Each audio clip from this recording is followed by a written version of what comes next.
Bonjour, c'est le Sharp 15 déjà. Bonjour Sandrine, comment vas-tu?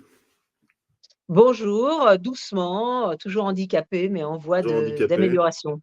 avec un peu de rééducation. Bon courage. Ça me laisse le temps de lire et de regarder de Voilà, c'est ça l'actu. qui est bien. On a une semaine super chargée, non seulement parce qu'il y a une actualité un peu geek, mais même l'actualité en général. Toi, quel est ton sujet cette semaine? Ben moi, je vais parler de l'action des syndicats de l'édition et des auteurs contre Meta, avec un cas de pillage assez inédit dans l'histoire du numérique. Ouais. Et en plus avéré cette fois-ci avec une super enquête. Et moi, je Mm. parlerai de l'autre énorme sujet, c'est les annonces de Nvidia qui mènent en fait la structure de l'IA. Et puis, on parlera aussi d'une toute petite interview qui a été donnée par Jensen Huang, le patron d'Nvidia, et le patron de Mistral, Arthur Manch. C'est très intéressant.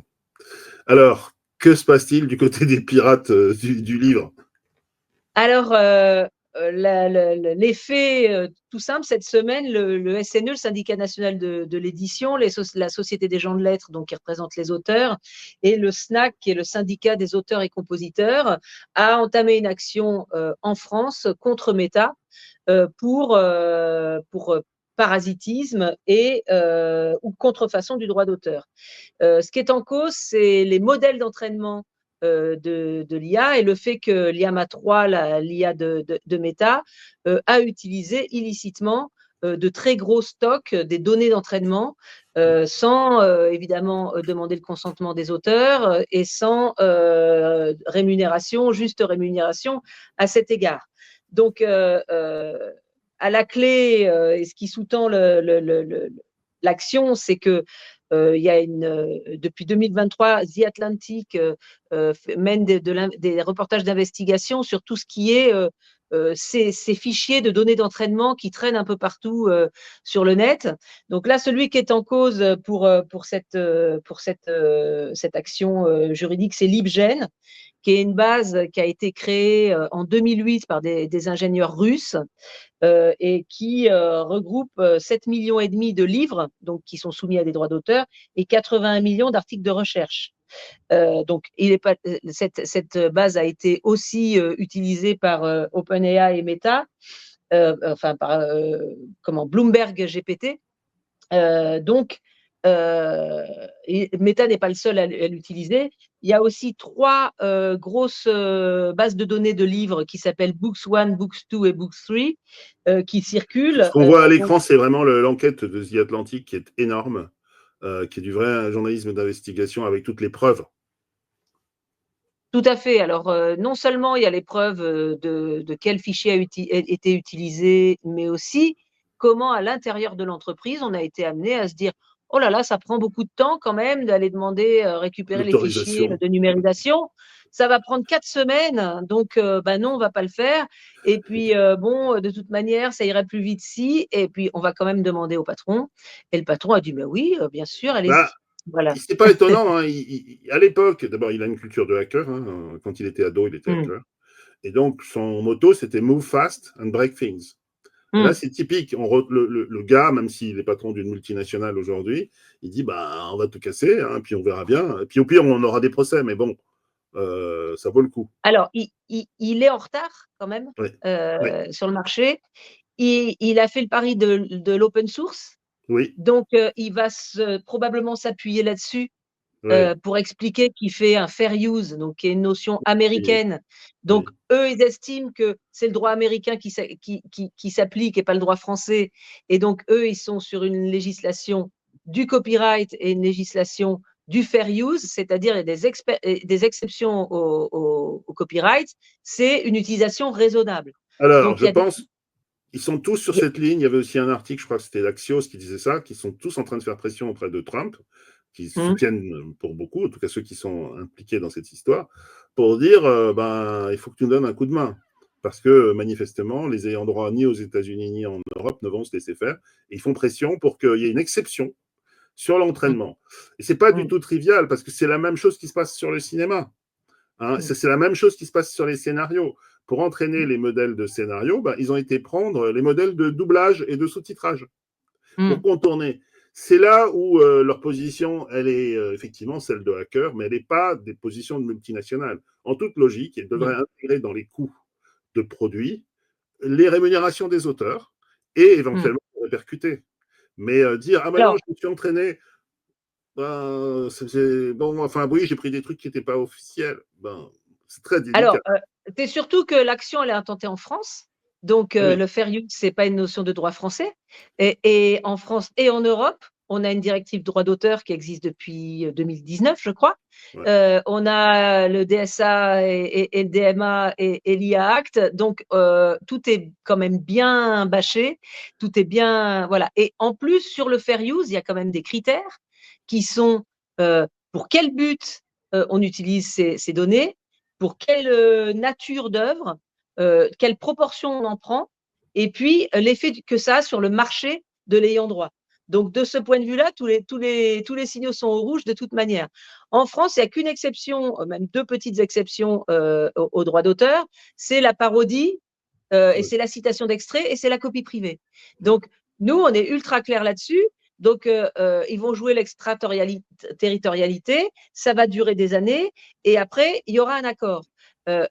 Google n'a pas du tout la même attitude que Meta. Alors, il y a deux raisons à ça. La première, c'est qu'ils ont déjà fait un accord avec la presse sur les droits voisins. Donc, ils ont renouvelé à la fin de l'année 2024. Donc, ils rémunèrent, ils reconnaissent même pour l'entraînement. Non, sur l'utilisation. Ah, l'utilisation. Mais on n'a pas les détails de cet accord. Probablement, peut-être, les données d'entraînement sont prises en compte, mais il est ultra confidentiel et moi, personnellement, je n'ai pas d'éléments dessus. Et ensuite, il y a aussi un historique de Google avec la saga Google Books. Ah oui. Google Books, ça s'est lancé en 2006. Et il y a eu des actions judiciaires américaines et françaises avec les éditions de La Martinière et toujours le SNE et la SGDL sur le système qui était proposé par Google Books à l'époque, qui était un peu dans la même histoire. C'est on va numériser tous les livres. Alors, dans les livres, il y a des livres dans là, on voit la version française, c'est Google Livres. Oui, donc ça existe toujours parce qu'ils ont trouvé un accord au bout de 6 ans avec les éditeurs, après bien des rebondissements. Mais donc, au départ, c'était on numérise tous les livres. Donc, on va aller chercher des bibliothèques dont on va proposer de numériser le fond, des petits éditeurs, etc. Les autres suivront. On va numériser 100% des livres. La copie numérique nous appartient. On a le monopole de vendre les livres après. D'accord. C'était ça leur approche. C'était vraiment Amazon killer. Ouais. Bon, au final, après 6 ans d'action et un accord avorté, et puis finalement un accord, premièrement, il y a une typologie, il y a tout ce qui est libre de droit, tombé dans le domaine public, il y a ce qui est en vente actuellement, et il y a les livres épuisés, mais quand même soumis au copyright. Okay. Et on pourrait presque ajouter l'auto-édition. Donc aujourd'hui, l'accord, c'est que les livres sont numérisés sous le contrôle de l'éditeur. Ils peuvent être vendus par Google Livre, mais ils peuvent être vendus sur d'autres plateformes. Il faut l'accord de l'éditeur qui se charge de l'accord de l'auteur. Et ce ne sont que des extraits. Et au choix, l'éditeur peut dire je ne montre aucun extrait, des extraits ou 20% du livre. Donc, je pense qu'il va y avoir des accords qui vont se faire. Alors, bien sûr, sur une base complètement différente, puisque là, on parle d'entraînement. Donc, on parle vraiment de l'intégralité du contenu. Mais il est clair qu'on ne peut pas laisser piller la propriété intellectuelle, en tout cas dans le cadre européen. Alors, évidemment, en ce moment, il y a X, par exemple, qui est en contentieux avec des grands titres de presse. Ça a même été relayé par le vice-président des États-Unis quand il est venu au sommet de l'IA. Il a pris fait et cause pour Musk, en fait. En tout cas, pour cette Mais bon, free speech. Pour un pays qui met le droit au-dessus de tout, je pense qu'il probablement ce qui va se faire en Europe quand ils seront bien obligés, qu'ils auront épuisé tout et qu'entre-temps, ils se seront battus pour leur part de marché. En tout cas, les actions collectives du secteur de l'édition ne sont pas si nombreuses que ça, donc ça mérite d'être souligné. Souvent, c'est initié par une maison d'édition. Donc, sur Google Books, c'était notamment La Martinière. Et là, il y a vraiment une action globale et puis une alliance objective entre les éditeurs de presse et tous les créateurs pour défendre et faire jurisprudence sur cette question des données d'entraînement. Non, et puis c'est formidable, et je dirais que l'enquête en plus du Atlantique est implacable. Là aux États-Unis, c'est souvent des auteurs, Sarah Mm. Silverman et d'autres, qui ont attaqué avec des avocats et qui ont monté les dossiers. Mais là, avec les pièces qui sont et l'enquête, surtout sur cette base russe qui s'appelle LibGen, on voit bien qu'en fait il y a eu une première génération de l'internet qui était du hacking, Mm. hein, et puis qu'aujourd'hui que ça rentre dans des normes plus traditionnelles, en fait, quelque part, les hackers en chef, en tout cas les grands qui ont bénéficié de ce système, ne veulent pas reconnaître l'auteur ou la contribution et considèrent que c'est Mm. moins important, en fait, que l'infrastructure. Enfin, c'est très étonnant comme Mm. culture. Au fond, c'est une culture de hackers, hein, c'est tout, et ils considèrent que tout est permis, on peut tout casser. Et puis que de toute façon, on est tellement puissant, parce qu'en fait c'est une course à la puissance, que ben, on négociera, Oui, je ou pense pire, on négociera pas. ils vont argumenter sur l'open source. On fait ça pour le bien commun, quoi. Et il y a un point de vue Bah, très intéressant qui est sorti cette semaine, c'est celui de Bob Iger, qui est donc le patron de Disney. Donc lui, il a de mhm. l'IP, et il a fait des déclarations tonitruantes en expliquant que c'était génial l'IA. Mais attention, il faut respecter les auteurs, parce que nous, s'il n'y a plus d'auteurs et s'il n'y a plus d'IP, on ne vaut plus rien. Ouais, Il y a oui. toute une. Ben oui, en fait, je pense qu'il y a. Je pense que la discussion, de toute façon, même aux États-Unis, elle deviendra très vite. Est-ce que vous voulez vraiment avoir une culture et un business créatif qui puisse vivre? Parce que sinon, Mm. effectivement, comment dire, les GAFAM auront peut-être gagné, mais il n'y aura plus de création. En tout cas, il n'y a plus les moyens pour la création de vivre. C'était Je pense que politiquement, il y a un peu l'envie de punir Hollywood de ses prises de position démocrates Exactement. et donc de les mettre un peu sous pression. Ouais. Alors après, comme Hollywood est aussi un instrument de soft power important, on ne peut pas non plus les tuer complètement. Mais je pense qu'il y a un petit esprit revanchard là-dedans quand même. Et puis, c'est un moyen de pression dans une écho, dans un deal, comme dirait Trump, Mm. dans un deal avec Hollywood, vous vous alignez comme tout le monde, et vous êtes. C'est un peu comme le macartisme, en fait. Hein. Il y a un Mm. risque que derrière, il y ait des cherches aux sorcières, en fait. Et je pense Mm. que là, les Oscars l'ont montré. Ils sont tétanisés, ils parlent plus de politique, ils font tous marche Ouais. arrière. Ils ont tous soutenu Kamala Harris, à peu près, à part Mel Gibson. Donc, il y Mm. a un fond très bizarre. Il faut suivre ça. Mais je trouvais que Il y a une cette période de enquête. purgatoire là.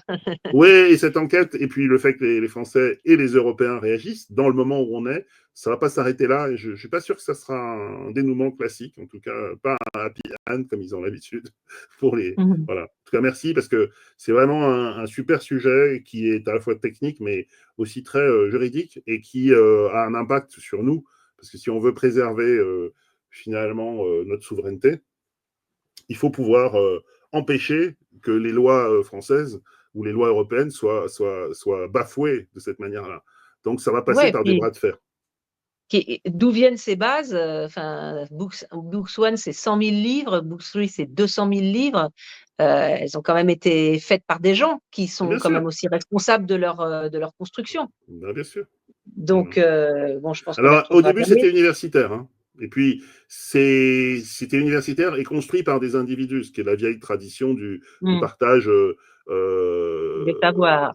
du savoir, ou même au début du partage de la culture. On n'est pas éditeur, Hmm. les gens partagent des trucs entre eux, nous on n'est que transporteurs. Mais je pense qu'aujourd'hui, ça tient plus la route, surtout quand on voit ce qui est en train de se préparer sur l'IA et ce qui est en train de se faire même sur l'IA. Alors c'est une Hmm. super transition, parce que l'autre événement de la semaine, c'est la conférence pour les développeurs de NVIDIA. Alors, c'est un show, de toute façon. Les gens prennent leur popcorn. On va voir le début du show, et on peut parler dessus, parce que ça explique bien ce qui est en train de se passer. On prend les popcorn et puis on écoute, on monte le son, et on est dans la salle avec plusieurs milliers de personnes, je crois. A new kind of factory. Generator of tokens. The building blocks of AI. Donc, ils sont pour inventer l'univers avec des tokens, Tokens have c'est le opened a principe new de l'IA. frontier. Mais c'est à partir de là qu'on va redécouvrir le savoir. World where endless possibilities are born.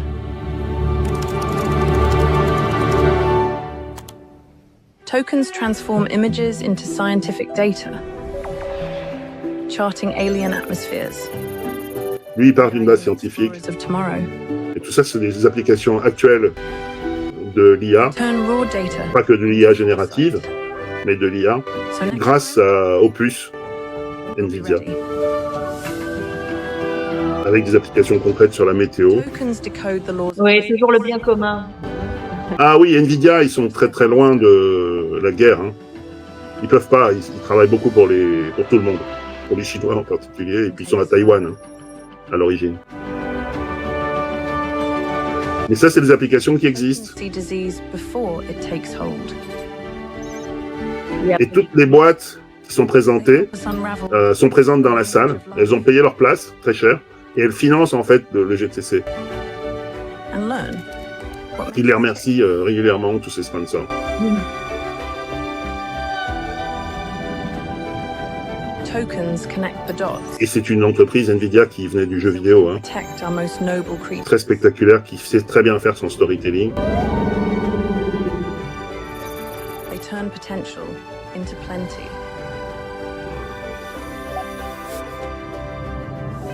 And help us harvest our bounty. Tokens don't Avec les drones, évidemment, ça c'est le fameux robot Newton, but to bring joy. qui va être dans les parcs à thème Disney. To lend us a hand. Les robots, la robotique physique, l'IA physique, ils appellent ça, And put life et in reach. toutes les applications concrètes.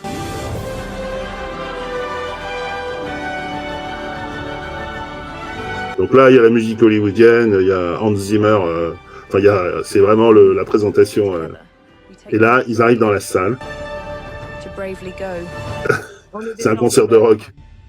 where no one has gone before.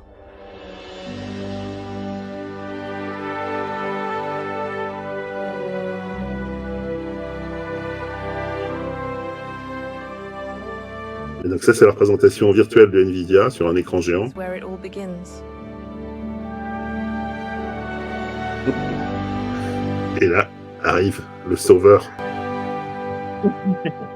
Bah oui, c'est ça la mythologie. Là, en face, il n'y a que des développeurs, que les gens qui utilisent cette tech. Ouais. Jensen Huang. Moi, j'ai vu quelques meetings comme ça quand je travaillais dans ces multinationales. C'est extrêmement impressionnant. On est dans des stades de la dimension de Bercy, quoi. Mais il en fait quand même assez souvent. Hein. Il en fait souvent. What an amazing year. Et il explique que, en fait, ça fait partie du rythme du business. Et là, c'est la conférence. Et c'est ça qui permet à tout le monde de préparer l'avenir et les développements. Donc, il a les gens qui vont développer sur ces bases. Il explique tout ce qu'il y a dans son line-up. Il explique les nouveaux produits qui sont de plus en plus puissants, de plus en plus rapides et qui servent à tout. On va en voir quelques-uns, mais ça dure 2h10. C'est un show, c'est assez dense. Il vend bien son truc. Il faut le suivre pour voir s'il évolue. Et franchement, c'est très, très, très, très instructif. C'est long, mais c'est très instructif sur finalement la mentalité et ce qui se passe derrière. En gros, il y a une course à la puissance et à la vitesse pour faire des applications de plus en plus simples. Et il explique qu'à la fin de l'année, tous les salariés de Nvidia auront un agent IA à leur disposition. Donc, en fait, ils appliquent eux-mêmes leur propre médecine et on sent que c'est une réflexion dopée, on va dire, nourrie à l'IA, quoi. C'est c'est très frappant, c'est vraiment intéressant et je trouve que c'est vraiment un industriel. Et on va avoir deux exemples qui sont très, très puissants. Le premier, c'est ce qu'ils appellent Cosmos. Et donc, ça, c'est des documents qui sont issus de NVIDIA Developer, hein, qui sont disponibles sur le net. Et on voit comment ils utilisent donc, la vision pour entraîner dans leur univers parallèle, leur jumeau numérique qui s'appelle Omniverse, pour entraîner les robots à apprendre ce qui se passe avec des vidéos photoréalistes qui permettent à la machine de comprendre la dynamique de l'espace. Et donc ça, il faut avoir des super puces pour faire ça, puisque le nombre de pixels qui sont dans ça est énorme. Et ensuite, ils montrent qu'ils créent en fait les données, donc les synthétiques data, ils les créent, et ce sont ces données-là qui permettent finalement d'avancer. Donc, ils sont à un stade où finalement, ils font la captation quelque part de l'univers qui nous entoure avec des robots. Ils nourrissent les robots et ces robots interagissent de mieux en mieux et de plus en plus finement, finalement, dans l'univers physique. Et donc, c'est... Ça rejoint ce qu'on disait la semaine dernière à propos des données géospatiales de Pokémon Go, quoi. Exactement. C'est une approche, et évidemment, je pense qu'aujourd'hui, pour faire ça, je pense que les puces d'NVIDIA sont déjà en avant. Bien sûr, il faut des jumeaux numériques. Et puis, le monde entier travaille sur leurs outils. Ils citent notamment à un moment donné Dassault, tout le travail scientifique qu'ils font ensemble, Dassault Systèmes, je pense, notamment sur la médecine. Donc voilà, on voit, ça c'est les documents des développeurs, mais dans la conférence, il en parle, et puis il le montre sur un écran géant. Il arrive avec les outils sur scène. Il montre tout le déploiement qui est vraiment c'est vraiment une démonstration de force, une démonstration commerciale. Hein, donc, faut pas prendre ça au sens strict. Alors, il déploie quand même, il montre, voilà. Alors, ça, c'est l'autre annonce qui est vraiment intéressante pour les gens de médias et de culture. Ben, voilà, le robot R2D2. En fait, je dis R2D2 parce qu'il a été développé avec Disney Search. Et Disney, c'est ceux qui possèdent Star Wars, il ne faut jamais l'oublier. Aujourd'hui, ils ont acheté Star Wars. Donc là, c'est la première génération qui est bourrée, en fait, de puces. Voilà, Disney Search avec Google Mind en plus, Google DeepMind. Donc là, ils se sont mis tous les trois. Ce qui est formidable, c'est que ça génère de l'émotion, en fait. Ce que les geeks font très mal, c'est justement gérer des émotions. Disney, c'est sa spécialité, c'est leur raison d'être. Et donc, mettre cette pure tech de robot dans un petit robot sympa qui va faire plaisir aux enfants, c'est le savoir-faire de Disney. Hein. Et Google Mind, c'est ceux, on l'a vu aussi plusieurs fois, qui ont fait le travail, qui ont de l'avance. C'est state of the art, comme on dit, c'est un peu ce qui peut se faire de mieux aujourd'hui. Et il est très fort parce qu'il arrive sur scène et il s'amuse avec son robot qui aujourd'hui est au stade 1. C'est un peu comme si on avait un super Tamagotchi ou un comment dire, un robot comme ceux de Sony. Hein, il rigole, il est sympa, il remue la queue, il fait du bruit, et il se balade sur la scène comme une espèce de petit canard. Et on peut le voir, ça a un peu fait le tour parce que c'était le gimmick à la fin. Mais ça dit bien la direction dans laquelle il est. Pourquoi ? Parce que ça s'appelle de l'IA physique. C'est-à-dire qu'il montre en fait qu'on est parti d'une certaine forme d'IA aujourd'hui qui est abstraite. On va passer par le raisonnement, on va passer par les outils d'agentique, donc d'action, qui vont programmer les actions. Derrière, il y a l'IA physique. La physique de l'IA, c'est celle qui fait la recherche scientifique. Et puis derrière, il y a ce qu'il appelle l'IA physique, donc c'est toute la robotique. Donc il ouvre une panoplie considérable et à chaque fois, il faut monter en puissance, il faut prendre des puces de plus en plus puissantes. Mais tu vois bien le truc Disney Park où le robot reconnaît le prénom de l'enfant ou parle dans sa langue. Mais évidemment. Il y a en entertainment, il y a plein de débouchés pour ça. Hein. Oui, parce qu'à partir du moment où il est entraîné pour voir, il voit ce qui l'entoure. Voilà, là on le voit se balader. Voilà, c'est quand il est arrivé sur scène. Parce qu'aujourd'hui, un personnage Disney dans un parc Disney, il n'a pas le droit de parler. Voilà, il n'a pas le droit de parler parce que s'il ne parle pas la langue de l'enfant, il ne va pas comprendre. Voilà. Et puis c'est sympa, quoi. C'est Wall-E, quoi. Je veux dire, puis ça dédramatise le robot, quoi. Ça permet... Ça permet d'admettre le robot, il ressemble pas trop à l'homme, donc il n'a pas ce côté weirdo. Voilà. Et puis il discute avec, il y a une interaction, et c'est que le début. En plus, comme il te reconnaît, puisqu'il a été entraîné à reconnaître l'espace autour de lui, regarde là, il se débrouille tout seul. C'est pas les annonces gonflées de Musk, dont on s'est rendu compte qu'en fait, les robots qu'il a présentés étaient télécommandés. Là, il y a une perception spatiale, il y a un mouvement. Il sait qu'il y a après, en logistique, tu as des robots qui ont des perceptions spatiales qui sont capables de ne pas se taper avec les gens, de ne pas se taper au mur, etc. Bien sûr, dans les usines et tout ça. Mais sauf que tu ne l'as pas dans ton salon. Et puis là, c'est quand même du show, quoi. Tu vois, il rigole, tu vois, alors qu'il le connaît. Mais, tu vois, il faut faire des gestes. C'est le geste qui compte, là. Tu vois. Donc voilà. Donc c'est que le début. Mais je pense qu'ils sont en train de marquer des points et évidemment tout ça c'est du teasing commercial. Mais on voit bien qu'ils vont essayer d'écraser la concurrence parce que là il faut bien avoir conscience qu'en fait il a tous les gens qui font des puces en train d'essayer de le rattraper et parce qu'il est leader sur leader. Il y a quand même entre-temps DeepSeek qui est arrivé, donc avec l'idée que peut-être on peut faire une IA low cost. Donc il fallait quand même qu'il réassure sur la nécessité de s'acheter des machines super puissantes. Voilà. Alors, c'est là aussi, merci, parce que l'autre document qui est très intéressant cette semaine, c'est l'interview que donne donc Jensen Huang chez A16Z, qui est donc un des premiers venture capitalistes, qui sont propriétaires, enfin, entre autres, de Marc Andreessen. Il fait une interview dans le blog que mène un des directeurs de A16Z avec notre champion national Mistral, avec Arthur Mensch. On va juste voir le début de l'intro parce que c'est déjà super intéressant. Le dialogue aussi dure 1 heure. C'est enregistré dans un des salons c'est une conversation à bâton rompu et c'est, je pense, aussi la nouvelle communication à la fois des VC et des startups. Greatest force of reducing the technology divide the world's ever known. It will have an impact on GDP. Donc ça, c'est Arthur Mensch. Country, voilà, on va changer Nobody's going to do this. l'économie. You've got to do it yourself. It's up to organizations, to enterprises, to countries to build what they need. The stakes at play are. C'est un des patrons des fonds d'investissement. Voilà. La colonisation, ils y vont à fort. Hein. It's also cultural infrastructure. Voilà. Et c'est une conversation à bâton rompu.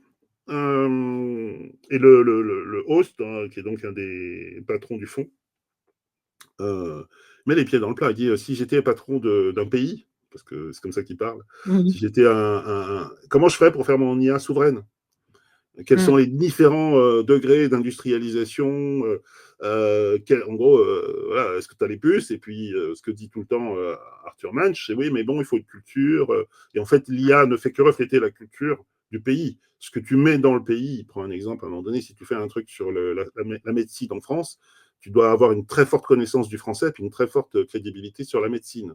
Et puis, les protocoles ne sont pas les mêmes, même si les corps humains sont les mêmes. Et là-dessus, tu as Jensen Huang qui dit « Ouais, enfin bon, ça va de plus en plus vite. En gros, achète-moi mes puces et tu verras. » Et ils sont tous en train de faire la queue pour avoir les puces de Jensen Huang, puisque dans la course de vitesse. Et même quand on lui dit « Oui, c'est en fait depuis DeepSeek, il a toujours des réponses très très fines. » Parce qu'en fait, ils jouent sur du velours entre la puissance de ceux qui seront des leaders, ceux qui vont jouer les prix.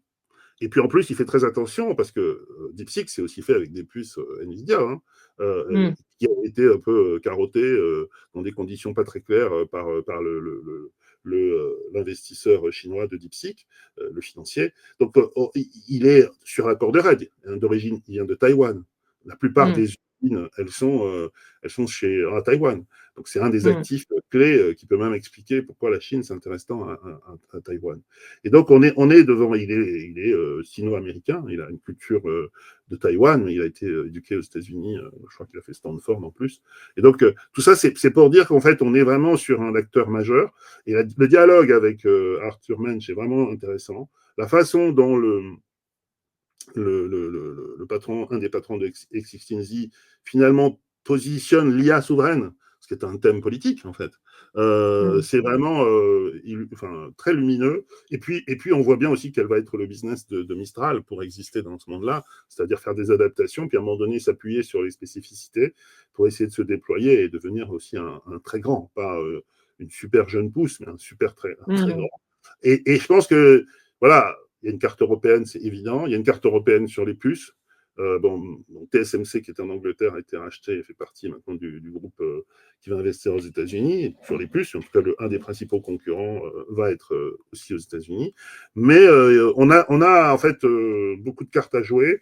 Et puis, exactement comme sur l'édition, dire qu'ici, ça ne se passe pas comme ça, parce qu'on a des lois différentes, parce qu'on a des écosystèmes différents, parce qu'on a des talents, comme ils disent à un moment donné, des talents de pool tout à fait différents des talents américains ou d'autres pays. Donc, c'est vraiment, par rapport à toutes les discussions en filigrane, une manière de comprendre ce qui est en train de se passer dans les industries créatives. Je pense qu'il y a un gros enjeu financier qui est que l'IA générative a commencé en 2022. Ça veut dire que ça fait 3 ans que les directions administratives et financières attendent des preuves tangibles que c'est un investissement qu'il faut faire dans les entreprises. Je pense par exemple aux gens du retail ou aux gens de l'industrie à qui on a déjà fait le coût du cloud, le coût de l'IA prédictive, le coût de… Donc bon voilà, ok, mais c'est quand sur les chaînes de fabrication, c'est quand vraiment de manière globale dans l'organisation de l'entreprise. Et ça, on n'y est pas du tout.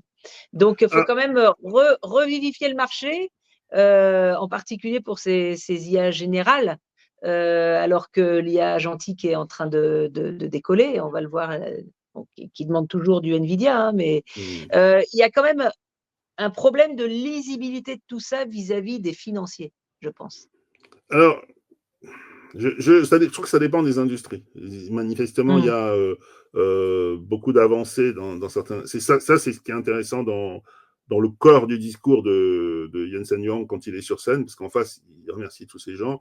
Ses premiers clients, effectivement, ce sont les industriels de l'IA, hein, parce que eux ont fait les paris à coups de milliards. Donc lui, il a un carnet de commandes qui est très, très important. Il y a, je pense, effectivement, un non-dit aujourd'hui qui est lié à l'armée, qui est lié à l'armée, le financement militaire, les financements d'armes, ce qui se passe avec les drones en Ukraine, tout ça, c'est des éléments auxquels on n'a pas accès. Mais pour tout ce qui est du grand public, sur quoi il insiste quand il est sur scène et quand il est chez l'investisseur, c'est que c'est des gains de productivité, ce qu'on sait. Je pense que la décision d'implémenter aujourd'hui, c'est une décision lourde parce que ça coûte de l'argent, mais ça devrait en rapporter beaucoup. C'est politique et social, quoi, en fait, aujourd'hui. Et d'ailleurs, quand il en parle, il dit en fait que tu as une workforce physique et une workforce digitale. Quand tu es patron aujourd'hui, tu gères les deux. Et il considère, pour faire intégrer dans les décisions, il considère qu'en fait, tes robots ou ton IA fait partie de ta force de travail digitale. On va voir, je pense qu'aujourd'hui, le marché, effectivement, notamment la bourse, attend de comprendre. Alors, on sent que certains GAFAM commencent à dire ouais, peut-être qu'on a été un peu fort. On a entendu, c'est Satya Nadella, des petites questions sur les milliards qu'ils ont mis dans cette histoire. Et puis, il y a la folie, la confiance ou l'engagement structurel, parce qu'il y a la guerre avec les Chinois. Donc, ça, c'est le motto américain, quoi. Big, big, big, big, big, big, big, de plus en plus big. Je sais pas. Sur les applications, je pense qu'il y en a beaucoup. En tout cas, je ne sais pas si elles sont mesurées économiquement. En tout cas, il y a beaucoup d'exemples de cas d'usage dans la conférence de Jensen Huang. On n'a pas le temps d'en parler là, mais ça mérite de s'y pencher. Oui, mais de là avoir une boîte IA-centrique, on n'y est pas vraiment. Par contre, c'est vrai qu'aujourd'hui, il y a une descente en fait des IA dans les case studies métiers et des processus métiers. Donc, je vais du coup te parler d'un cas qu'on connaît bien puisqu'on avait reçu Martin Sorel à un précédent événement du KIF. C'est la première pub réalisée par Monks, donc l'agence de Martin Sorel, agence qui a passé un accord avec NVIDIA également, et qui est une pub expérimentale pour Puma, entièrement ou quasi entièrement réalisée avec des agents IA, depuis le brief, la documentation, jusqu'à la livraison. On va la regarder. Has been defined by the grind, the relentless pursuit. Pain is power. Struggle is strength. Play has no place in sport. But at Puma, we've always done things differently, championing the fearless few who show up exactly as they are. Unapologetically authentic, joyful pioneers. Those who know that greatness is measured by the courage to play your own way. Your story makes you strong. Your journey is yours to define.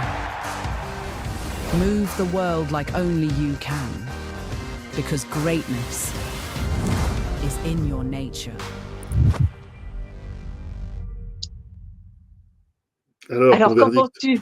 Moi, alors, avec l'habitude de regarder des images IA, on voit des petits trucs qui rappellent Runway, des petits trucs qui rappellent des différents outils qui sont utilisés. Il y a des quasi-secondes où on sent que c'est pas du réel, mais franchement, c'est assez impressionnant quand même. En tout cas, c'est parce que je cherchais la petite bête. Si je vois Moi, je cette trouve que pub, le son est impressionnant et la voix est impressionnante. voilà. Ouais. Franchement, là, Je connais on pas, est. ils n'ont pas sorti le budget, ils n'ont pas dit combien ça avait coûté. Non, non, non, non. Ils ont dit qu'ils avaient finalement créé un pipeline agentique, c'est-à-dire Ouais. vraiment fait un circuit de la donnée. Donc, il y a une rédaction des drafts, les refs, le texte, la confrontation au planning strat. Toutes les étapes d'une création ont été décomposées en agents pour arriver à ce résultat. Alors, il y a déjà évidemment une polémique avec tous les créatifs parce que, comme toute œuvre IA, elle se base sur l'existant. Donc, c'est vrai Ouais. que des grandes marques de sport qui faisaient plutôt la tendance, là, on se trouve avec quelque chose qui est quand même qui a été vu. Hein, c'est le principe, puisque ça Ouais. se base sur des choses vues. Donc, pour moi, c'est pas un spot très innovant. Par Non. contre, ce qui est innovant, c'est la façon de le faire. Donc, ce Oui, qu'ils veulent faire, c'est justement le peaufiner, le soumettre au public pour savoir quelle est un peu l'adhésion. Mais ce qu'ils ont surtout validé, c'est une façon de quasiment travailler sans humain. Alors, probablement que la vérité se retrouvera entre les deux. Mais en tout cas, pour Monk, c'est l'occasion de montrer un savoir-faire en ouais. matière de workflow. Ouais. Et d'ailleurs, ils lancent un peu une structure de conseil. Ils disent qu'ils ont une entité qui s'appelle Monk's Foundry, qui a 150 ingénieurs. Et donc, finalement, ils créent une espèce de structure de conseil avec 50 personnes qui va s'appuyer sur toute cette infrastructure d'ingénierie pour adapter un process IA à un métier ou à une entreprise avec ses codes, etc. On voit bien qu'on peut aller alimenter un corpus un peu comme un RAG Ouais. avec tout ce qui fait l'ADN d'une marque. Si on prend Lacoste, on a son Ouais. patrimoine, on a tout ce qu'il a fait. Donc, c'est quand même intéressant, même si c'est un peu désincarné, ça reste malgré tout désincarné, mais c'est quand même très bien fait. Ouais. Mais on voit bien le processus qui consiste à intégrer. Moi, quand j'ai eu à travailler avec des agences, notamment l'équipe, j'étais toujours frustrée par le fait que le créatif, il avait une image subjective du produit Ouais, bien et sûr. qu'en fait, il n'entendait pas d'autres choses que je lui disais qui Ouais. me paraissaient importantes. Lui, il était dans ça. Alors, si tu veux, en plus, l'équipe, les gens adorent, donc voilà. Oui. Donc, c'est leur petit truc de gosse. Et en fait, ils n'entendent pas d'autres choses. Donc, je Ouais. trouve qu'il y a une espèce d'objectivation qui peut être intéressante. Après, dans le processus de production, on ne fera jamais du nouveau avec ça. Mais par contre, dans le respect du patrimoine, je pense que ça peut être intéressant. Et en fait, de l'ADN, c'est-à-dire qu'il en parle très bien, Mm. d'ailleurs, Arthur Mensch, dans l'interview, enfin, dans la discussion avec. Parce que, en fait, il dit, la première question, c'est est-ce que l'IA est une technologie générale qui se met partout, Mm. comme l'électricité? Tu vois, tu Mm. prends de l'électricité, tu fais ton usine ou tu fais tes différentes machines. En fait, non. Mm. Il y a quand même une occurrence technologique et culturelle et sociale, et c'est ça que tu dois protéger, sinon tout va se ressembler. Et il Mm. dit c'est une technologie de création de contenu. C'est-à-dire que effectivement, ce que tu décris, c'est le contenu que Puma ne doit pas ressembler au contenu d'Adidas, et chacun Mm. a sa logique propre. Et c'est ce que Mm. propose d'ailleurs, comme Arthur Mensch, tous ceux qui veulent faire une IA, en fait, on va dire customisée, en tout cas construite autour. Et en fait, il se positionne déjà comme une agence de conseil, en fait, Mm. Monk, en disant ça, parce que je trouve qu'ils ont un savoir-faire. Et tu te souviens qu'ils nous avaient dit, Martin Sorel, qu'ils avaient des GPU, ils avaient donc des puces NVIDIA qui leur étaient attribuées. Donc, ils ont la force de frappe quelque part. Et ensuite, ça dépendra de tes créatifs. En fait, c'est la discussion que tu viens de décrire. Il faut que toi, dans ta relation avec tes créatifs, tu puisses utiliser l'ADN de ta boîte qui a été protégé et qui a été tout rentré. C'est des datas. Il faut rentrer toutes les datas qui existent sur ton produit. Et ensuite, la discussion, elle doit être entre le créatif et l'imaginaire. Et puis, toutes ces datas. C'est pour ça, d'ailleurs, que j'aime beaucoup le travail des Dore Brothers, parce qu'il y a un équilibre chez eux, parce qu'ils font de l'hybride, entre la compréhension marketing et puis le délire IA, quoi. Enfin, ou le délire, en tout cas, de l'IA qui hallucine. Parce que là où, moi j'ai une question, mais je sais pas, je trouve que dans l'hallucination, il y a souvent des choses très très sympas qui correspondent à rien de ce que la logique, toi, un peu comme dans le surréalisme, quoi. C'est une autre forme de logique. Et donc, je crois que le débat n'est pas terminé. Il va beaucoup dépendre des structures. Il va beaucoup dépendre, en fait, de la culture des boss, de la culture des décideurs. Si les décideurs ont une vraie connaissance de leur boîte et qui sont capables de le défendre, il y aura un dialogue qui peut être fructueux. C'est un peu ce qui se passe en médecine. En fait, l'IA ne peut pas remplacer un médecin. En revanche, pour analyser 100 000 photographies d'une tumeur, il n'y a pas d'être humain capable de le faire.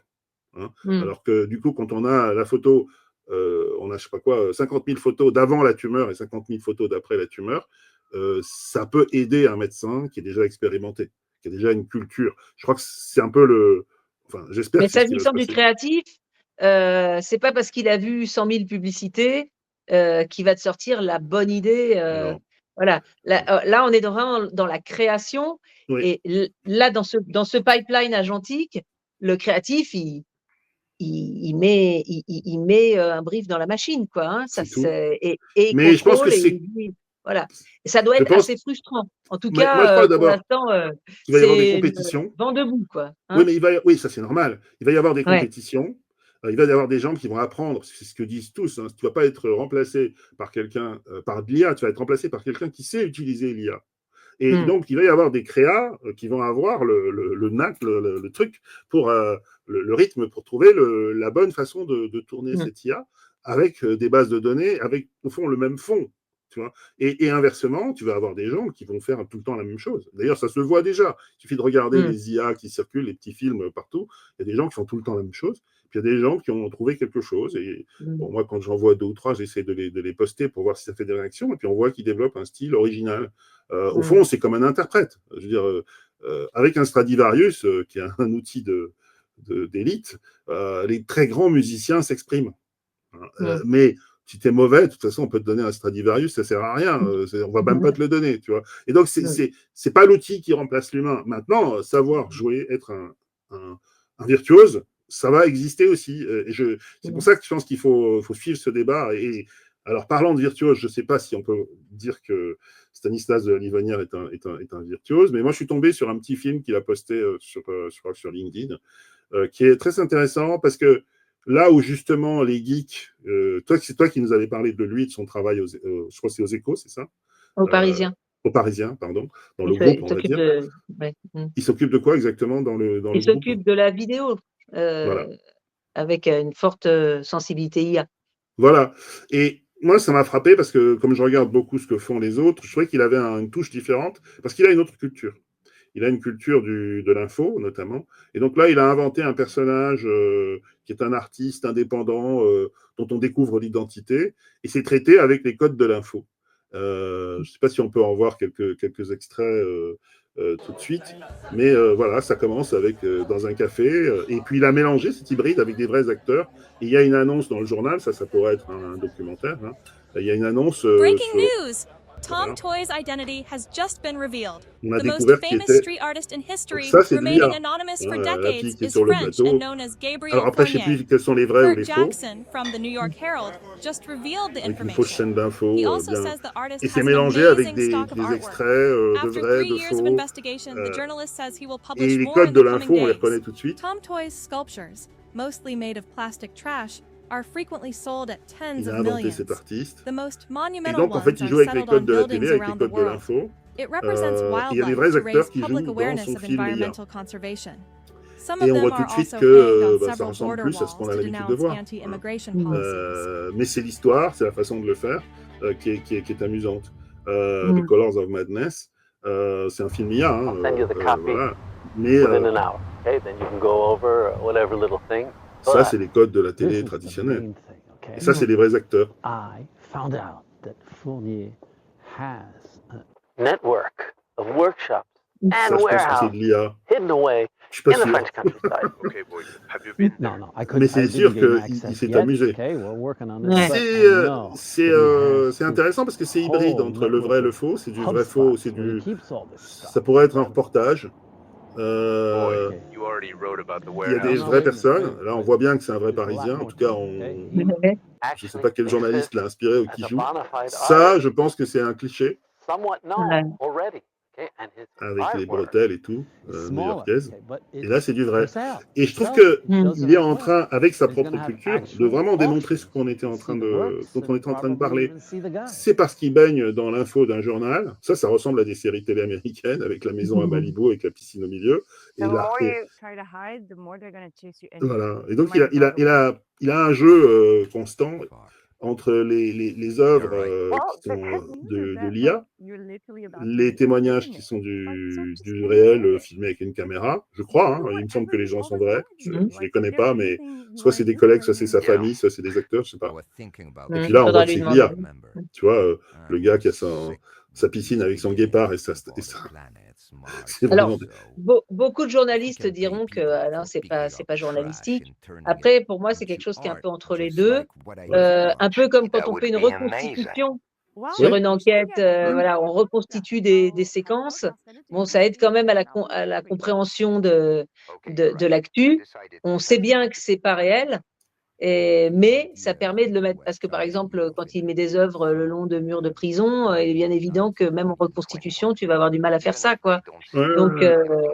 Donc pour moi, c'est une reconstitution améliorée, quoi. C'est intéressant. Bah oui, je pense qu'il joue comme il l'avait fait. Bah voilà, on est dans l'atelier, enfin chez le collectionneur, tu vois, qui collectionne toutes ses œuvres dans le musée. Tout ça, évidemment, faux. Voilà, il s'est bien éclaté, quoi. C'est-à-dire que ça donne beaucoup de pistes, je trouve.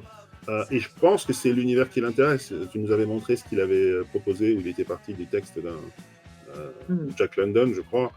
On sent qu'il est dans un univers qui n'est pas 100% IA, qui soit part du réel et utilise l'IA pour le représenter. Et puis, il a une bonne maîtrise aussi des différentes choses qu'il réussit à exprimer en mixant, comme tu dis, le vrai et le faux. Et je trouve que dans ce contexte, il cherche, c'est ça qui est bien. Il cherche. Ouais. Voilà, il cherche. Ça le rend peut-être pas populaire vis-à-vis des journalistes parce qu'il joue avec le vrai et le faux. Peut-être qu'il faudrait un tampon marqué ceci est une fiction. Mais en tout cas, il montre très très bien les directions dans lesquelles on va. Et puis aussi les écueils. Il faut apprendre à lire ces images, quoi. Voilà. Bon, en tout cas, ça avance. Ouais, ça avance. Bah, écoute, merci. À la semaine prochaine. J'espère que tu seras en forme. J'espère. Voilà. Merci, en tout cas, n'hésitez pas à commenter, à vous abonner sur YouTube et à nous dire si vous avez des sujets que vous voulez qu'on traite. Exactement. Merci beaucoup. Salut Sandrine. Ciao tutti.